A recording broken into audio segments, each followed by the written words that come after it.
Now, families whose loved ones were killed when a Chinook helicopter crashed on the Mull of Kintyre more than 30 years ago are preparing to hand in a petition to Downing Street, renewing their calls for a public inquiry.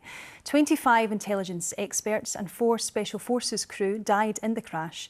The Prime Minister rejected a public inquiry and the release of sealed documents earlier this year. Hope Webb has the story. It was the worst peacetime accident in the history of the RAF. And since the tragedy in 1994, the loved ones of the 29 who lost their lives have been searching for answers.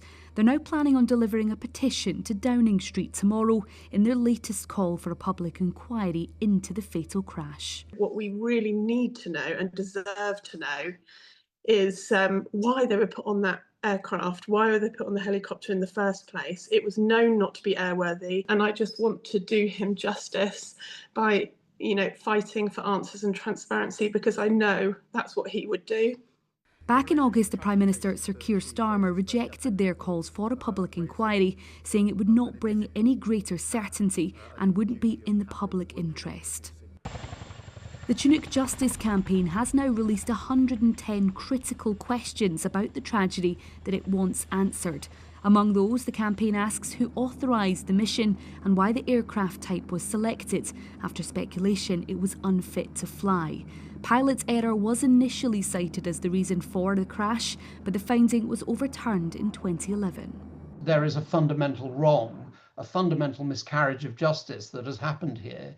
The government has an obligation to allow someone to understand how and why their loved one died, even if that's embarrassing to members of the Ministry of Defence.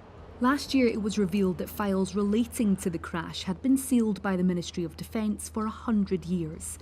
In a statement, the MOD said it had received the campaign group's formal claim for a judicial review and that its focus is on responding to allegations within it, and it's unable to comment any further. Despite 31 years of setbacks and disappointments, the unwavering fight for answers continues. Hope Webb, reporting Scotland.